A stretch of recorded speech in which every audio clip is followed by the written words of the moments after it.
Ang programang ito ay rated SPG. Striktong patnubay at gabay ng magulang ang kailangan. Maaaring may masiselang tema, lengguwahe, karahasan, sexual, horror o droga na hindi angkop sa mga... Napanood ko niyan sa mga teleserye, no? May misteryosong babae biglang susulpot. Isa lang ang ibig sabihin niyan. Narito na nga ang ating mga karagdagan na aabangan maya-maya ng konti sa abot kamay na pangarap. Naikwento nga dito ni Annalyn Santos sa kanyang lola Susan. Ang tungkol dito sa babae na biglang sumulpot at dumalaw nga dito kay Don Pepe.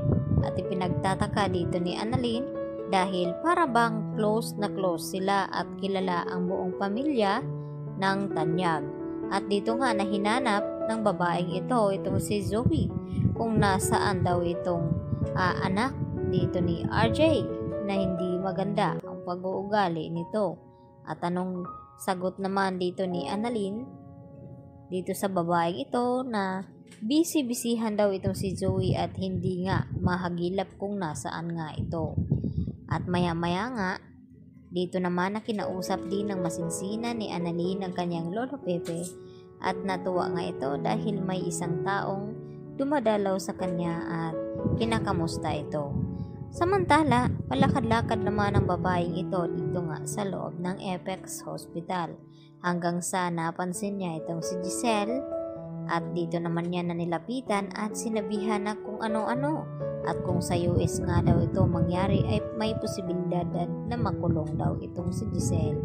At maya-maya naman ay biglang umalis ang babaeng na ito na nagpa-trigger naman dito kay Giselle. Samantala, naabsulto na nga ng mga pulis itong si Zoe at itong si Moira na may kinalaman nga dito sa nangyari nga kay Don Pepe dahil sa mga ebidensya na hindi nga napapatunayan, lalo pa itong fingerprint na isa lamang ang lumabas kundi itong mga kamay ni Don Pepe dahil siya nga ang huling gumamit nito na itinurok nga dito kay Dax. At ang kasunod ito namang sapatos na natanggal ang disenyo at dito naman na tinatanggi ni Zoe na may kinalaman daw siya dito, hindi porket may nakita daw silang sapatos ay siya na daw ang posibilidad na may kagagawan sa kanyang lolo Pepe at hindi nga daw niya iyon magagawa dahil mahal daw niya itong kanyang lolo. Yan naman ang paliwanag ni Zoe. Subalit ay hindi pa rin tinatantanan itong si Zoe ng kanyang lolo Pepe dahil patuloy pa rin na inuusig ang konsensya nito na kahit saan ay magpunta ay talagang nagpapakita itong si Don Pepe at dito naman na tila takot na nga itong si Zoe na parang bang mababaliw na nga. Samantala dito naman sa East Ridge, kinonsulta naman itong si Lynette dito nga ni Dr. Evangelista bilang psychiatrist na kung ano daw ang naramdaman nito dahil nagkaroon na nga ito ng trauma.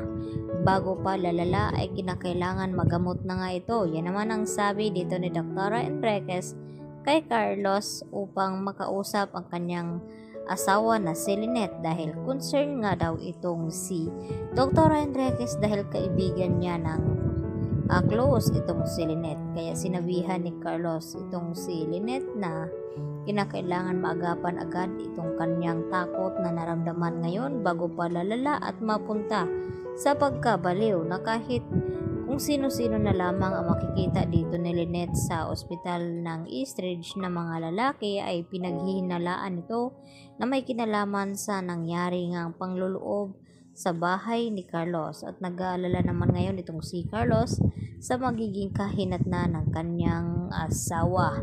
Kaya naman agad na pinakonsulta ito at dito nga nalaman ni Dr. Evangelista na may mild na nga itong naramdaman itong si Lynette at bago lalala ay kinakailangan magamot na nga ito sa madaling panahon. Kaya naman ay patuloy natin na aabangan kung talagang papayag nga ba itong si Lynette na matingnan ng psychiatrist dahil iniisip nito na hindi nga daw siya baliw. Subalit ito na ngang si Annalyn ang nakiusap sa kanya na kinakailangan nang magpatingin itong si Lynette bago pa lalala ang sitwasyon. Yan po ang ating patuloy na pagkabangan mamaya.